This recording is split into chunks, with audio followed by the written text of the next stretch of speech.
Why not? Every eye should see a newborn. Why exposure before energetic sealing can fracture the field. Welcome back. I'm Adeline Atlas, 11 times published author, and this is Birth and Death, the Soul Portal series. Let's talk about the first few hours of life, and how one of the most powerful things you can do for a newborn is shield them from view. Not from love, from visibility. Because visibility is vulnerability when a soul hasn't fully anchored.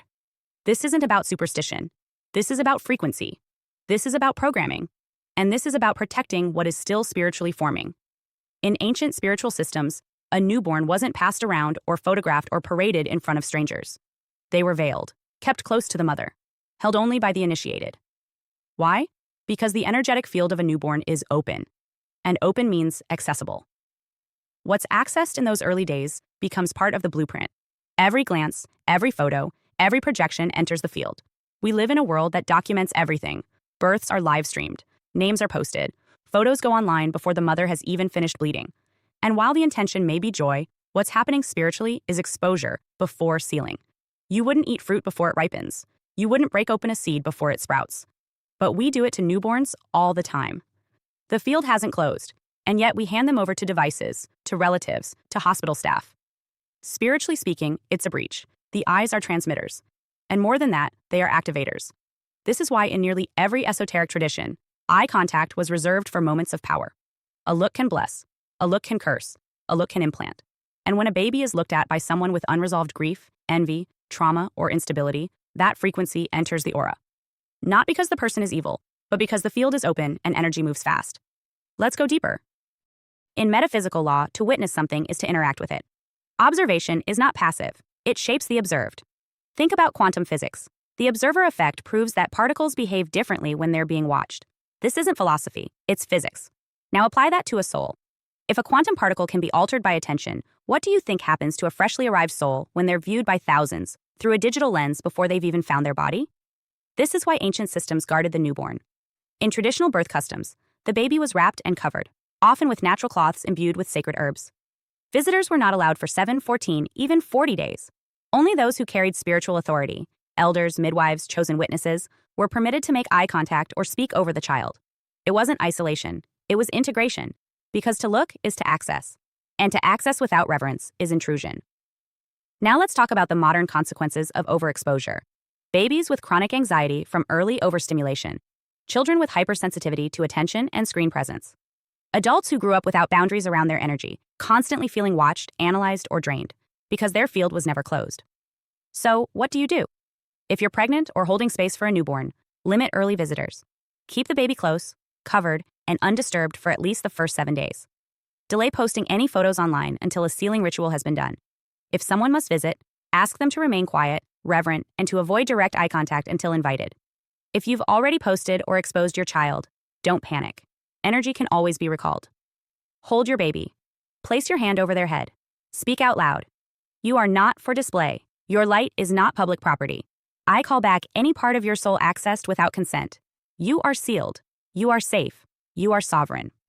And if this happened to you, if you feel like you were seen before you were ready, shared before you were known, claimed before you arrived, you can do the same. Sit in silence.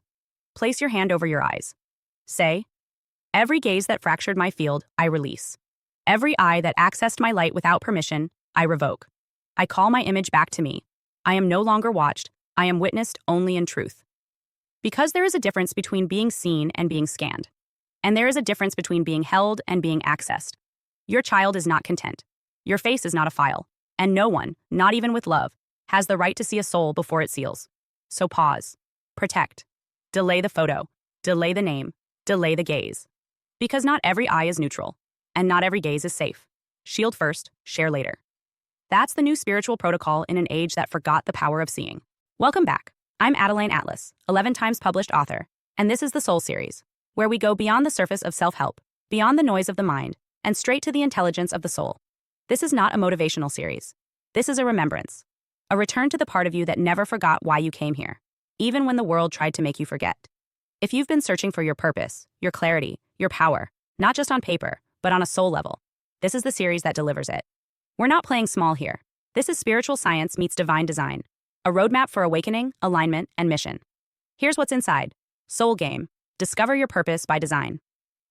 Life is not random. It's a map, and your soul came in with a blueprint. In this module, we dive deep into the soul's architecture, why you're here, what you're built for, and how to stop surviving and start living by design. This isn't a guessing game. It's your coded mission. Soul surgery, the work of iconic soul surgeons. You've heard of heart surgery, but soul surgery? That's legacy work. This session explores the sacred role of soul surgeons, those who guide others through identity death and spiritual rebirth.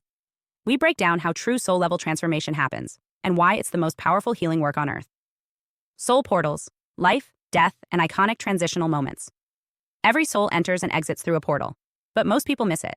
This module teaches you how to recognize soul portals, births, deaths, awakenings, relationship ruptures, and treat them as sacred rituals, not random chaos.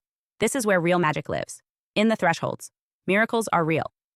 You've been trained to believe in logic, but the soul operates through synchronicity, serendipity, and sudden shifts. This lesson rewires your mind to expect the impossible, because when your soul is aligned, the universe responds. We break down real miracles, real patterns, and how to become a magnet for the miraculous. Right sight, perception, and reality. The world you see is not the only world there is. This powerful teaching dives into the mechanics of spiritual perception, how your lens creates your life. You'll learn how to reprogram your sight to align with truth, not trauma. Because when you see clearly, you create cleanly. In-tune soul, sensory intelligence, and inner feedback systems. Your soul is always speaking. The problem is, most people have been trained to ignore it. In this module, we decode the human feedback systems, the energetic chills, the gut pulls, the emotional radar that lets you know what's true. You'll learn how to tune in with surgical precision and follow your soul in real time. This isn't spiritual fluff. This is soul-level precision training for the modern mystic. Whether you're in a rebirth, a dark night, or finally ready to step into what you really came here to do, the Soul series will take you there. This is the map for the ones who were never meant to fit in, because they were meant to lead. If you've been waiting for your signal, this is it. The Soul series is open now. Your soul remembers. Now it's your time to remember too. Let's move.